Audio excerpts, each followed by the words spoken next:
directeur de l'École nationale des sciences appliquées, Monsieur le secrétaire général de l'Université Cheikh Calais, Messieurs les doyens et directeurs adjoints des établissements universitaires de l'Université Cheikh Calais, Mesdames et Messieurs les enseignants-chercheurs, chers partenaires institutionnels et associatifs, chers doctorants étudiants, Mesdames et Messieurs. D'abord, je tiens à vous transmettre les sincères excuses de Monsieur le directeur de l'École nationale de commerce et de gestion d'Al Jadida de ne pas pouvoir être parmi nous aujourd'hui et m'a chargé la lourde responsabilité de donner un mot au nom de l'établissement mais également du laboratoire partenaire.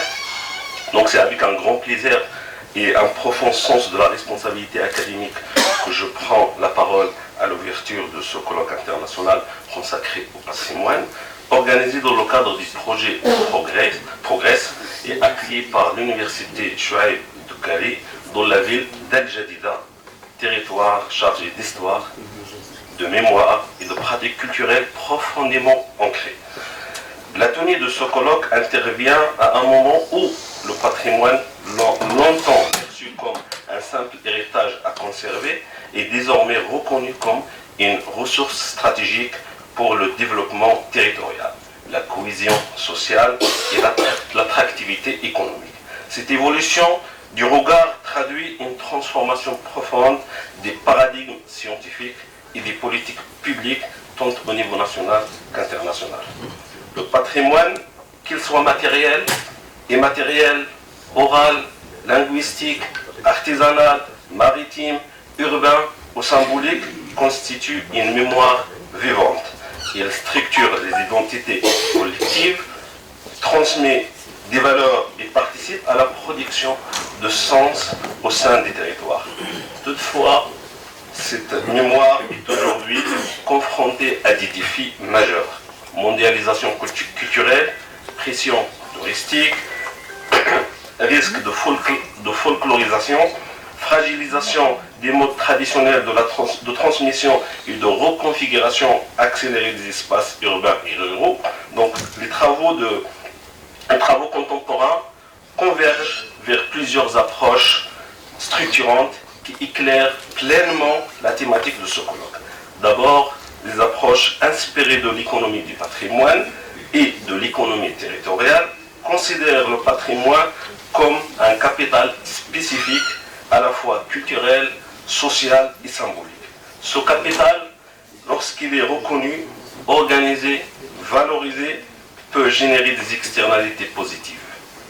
Attractivité touristique, renforcement de l'identité territoriale, dynamisation des économies locales, création d'emplois. Toutefois, cette valorisation ne peut être réduite à une logique marchande au risque d'appauvrir le sens culturel du patrimoine.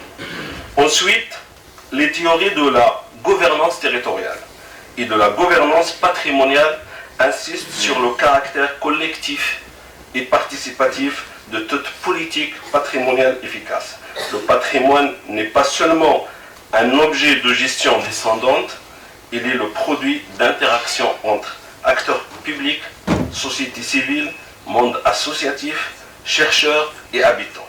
Cette approche rejoint les principes de la gouvernance partagée, de la décentralisation et de la régionalisation en France.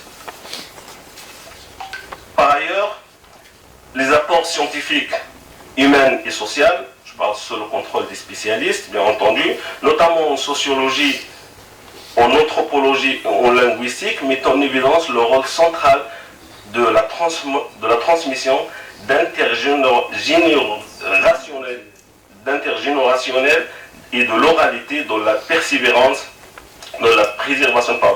du patrimoine immatériel. Le patrimoine n'existe véritablement que lorsqu'il est pratiqué, raconté, enseigné, réinterprété par les communautés elles-mêmes.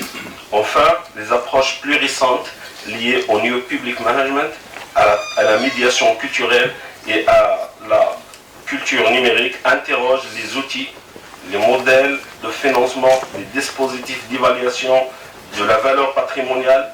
Ils ouvrent des perspectives nouvelles en matière d'innovation, de numérisation, de participation citoyenne et de mesure de l'impact social et territorial des politiques patrimoniales. Ces cadres théoriques donnent tout leur sens aux travaux présentés dans ce colloque, qui se distingue par une approche résolument interdisciplinaire, mobilisant les sciences humaines et sociales, l'économie, le management, la gouvernance publique, la linguistique et les sciences de l'éducation. Cette interdisciplinarité n'est pas un simple choix méthodologique, il constitue une exigence scientifique face à la complexité du fait patrimonial. Le territoire des Doukala et d'El Jadida apparaît comme un terrain d'analyse particulièrement fécond, riche d'un patrimoine pluriel, historique, maritime, rural, urbain et matériel. Il constitue un véritable laboratoire pour observer les liens entre patrimoine, développement territorial et attractivité économique et résilience sociale.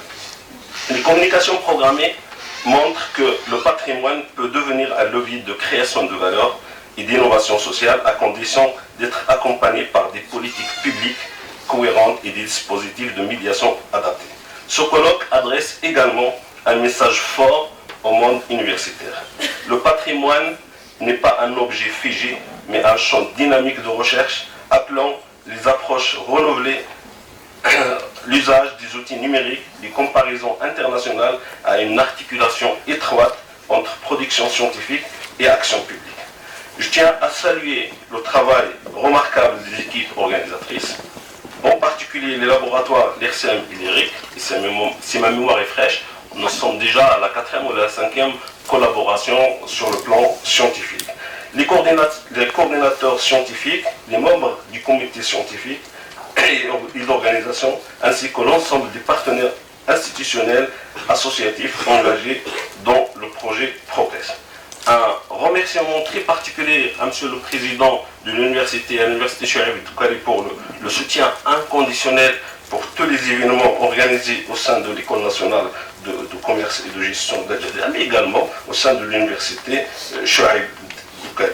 Je forme enfin le vœu que ce colloque soit un espace de dialogue scientifique exigeant, de confrontation constructive des idées et de co-construction de perspectives nouvelles au service d'un patrimoine vivant, inclusif, créatif et porteur de sens pour les générations présentes et futures. Je vous souhaite à toutes et à tous un excellent colloque et des échanges riches et fructueux. Je vous remercie de votre aimable attention. Monsieur le doyen de la faculté des lettres, messieurs les vice-présidents, messieurs les doyens directeurs, messieurs les vice-doyens directeurs adjoints, secrétaires généraux, chers collègues, chers doctorants, doctorantes, messieurs les représentants de nos partenaires, chers invités. Alors, vous avez bien compris que je parle au nom du laboratoire, l'ERIC, et aujourd'hui, je pense que votre présence ici témoigne d'un engagement commun que nous avons tous pour la préservation de l'héritage culturel de manière générale et probablement plus particulièrement celui de Doukala. Nous avons le président de Mémoire Doukala avec nous. Alors ce patrimoine vivant, le parler local, les contes, les proverbes, les savoir-faire et bien d'autres choses constituent le socle de l'identité nationale, également régionale, pour le cas de Doukala. Et il y a aujourd'hui une urgence, mes prédécesseurs en ont parlé, celle de protéger ce trésor avant qu'il ne s'efface sous la pression de la mondialisation. Et je pense que ce colloque est déjà une réponse en soi où ce patrimoine sera documenté, analysé et sa richesse mise en valeur, aussi bien pour la région que pour le pays. Et ceci grâce au projet Progress qu'il faut saluer. Ce colloque et ce projet est le fruit d'un travail collectif entre plusieurs structures de recherche que je tiens à saluer. Le laboratoire de recherche pluridisciplinaire en sciences humaines et sociales de l'Université Hassan II, faculté des lettres de Mohammedia, le laboratoire sciences du langage, littérature, art, communication et histoire de l'Université Sidi Mohamed Ben Abdallah à Fès, nos travaux s'enrichissent donc entre ces structures et nos travaux s'enrichissent en plus de l'expertise de nos partenaires internationaux. Le laboratoire interuniversitaire des sciences de l'éducation et de la communication, l'ISEC, de l'UHA, l'Université Haute-Alsace, et le groupement de recherche euro-méditerranéen GREN.